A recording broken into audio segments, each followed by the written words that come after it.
امام مہدی علیہ السلام کے پاس حضور صلی اللہ علیہ وآلہ وسلم کی قمیض مبارک، تلوار مبارک اور سیاہ رنگ کا ریشمی رویں دار جھنڈا ہوگا، اور وہ جھنڈا کسی روحانی بندش کی وجہ سے حضور صلی اللہ علیہ وآلہ وسلم کی وفات سے لے کر ظہور مہدی سے قبل نہیں پھیلایا نہ ہی ہلایا جا سکا ہوگا، اور اس جھنڈے پر یہ الفاظ لکھے ہوں گے، البیعت اللہ۔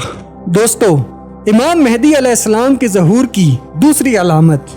اسی طرح حضرت امام مہدی علیہ السلام کی تائید و تصدیق کے لیے ان کے سر پر ایک بادل سایہ فگن ہوگا، جس میں سے ایک منادی کی یہ آواز آ رہی ہوگی، ترجمہ: یہ اللہ کے خلیفہ مہدی ہیں، لہٰذا ان کی اتباع کرو۔ اور اس بادل میں سے ایک ہاتھ نکلے گا جو امام مہدی علیہ السلام کی طرف اشارہ کرے گا کہ یہی مہدی ہیں،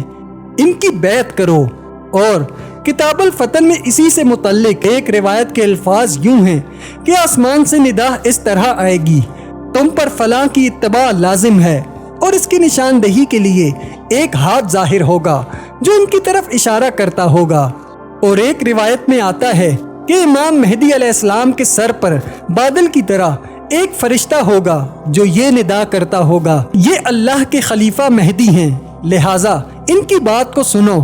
اور ان کی اطاعت کرو۔ امام مہدی علیہ السلام کے ظہور کی علامت نمبر 3، امام مہدی علیہ السلام کی شناخت کے لیے حضرت علی رضی اللہ تعالی عنہ سے مروی ہے کہ امام مہدی علیہ السلام ایک پرندے کی طرف اشارہ کریں گے، وہ آپ کے سامنے آ کر گر پڑے گا، اور ایک درخت سے ایک شاخ توڑ کر زمین میں گاڑیں گے تو وہ اسی وقت سرسبز ہو کر برگو بار لانے لگے گی۔ سید برزنجی رحمت اللہ تعالی علیہ نے بھی اس علامت کو ذکر کیا ہے، لیکن ان کے بیان سے یہ دو الگ الگ علامتیں ثابت ہوتی ہیں، چنانچہ مندرجہ ذیل عبارت میں اس کی طرف اشارہ موجود ہے۔ اور ان علامت میں سے ایک علامت یہ ہے کہ مہدی ایک خشک بانس خشک زمین میں گاڑیں گے تو وہ اسی وقت سرسبز ہو کر برگو بار لانے لگے گا، اور ایک علامت میں یہ ہے کہ مہدی سے نشانی کا مطالبہ کیا جائے گا تو وہ اپنے ہاتھ سے فضا میں اڑتے ہوئے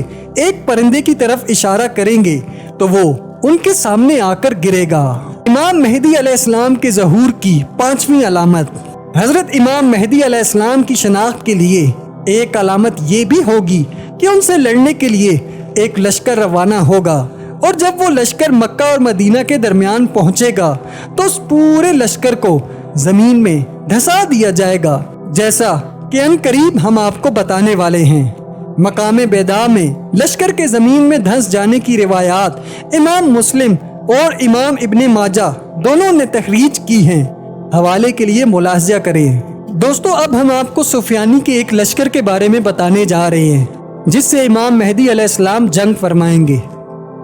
وہ حضرت ابو سفیان علیہ السلام کی اولاد میں سے ایک اموی شخص ہوگا جس سے اسلام اور مسلمانوں کو سخت تکالیف کا سامنا کرنا پڑے گا۔ اس کے زمانے میں مسلمانوں کا بالعموم اور علماء و فضلاء کا بالخصوص قتل عام ہوگا، لیکن یہ فتنہ زیادہ دیر تک نہیں رہے گا، کیونکہ فرعون اور موسیٰ علیہ السلام کے تحت حضرت امام مہدی علیہ السلام کا ظہور ہو چکا ہوگا، جس کی علامت یہ ہوگی کہ سفیانی بیت اللہ کو منہدم کرنے کی نیت سے مغرب سے روانہ ہوگا،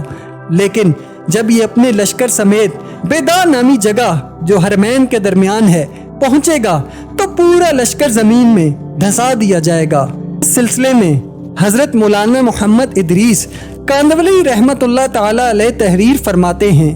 اس لشکر کا زمین میں دھسنا فتنہ سفیانی کی نشانی ہوگی، اور سفیانی کا خروج دراصل امام مہدی علیہ السلام کے ظہور کی علامت ہوگا۔ اور اس سلسلے میں بہت سی احادیث تو عطر مانوی کے ساتھ وارد ہوئی ہیں، اور اس پورے لشکر میں سے صرف ایک شخص زندہ بچے گا جو لوگوں کو آ کر لشکر کے زمین میں دھس جانے کی خبر دے گا۔ چنانچہ حضرت کاندولی رحمت اللہ تعالی علیہ تحریر فرماتے ہیں،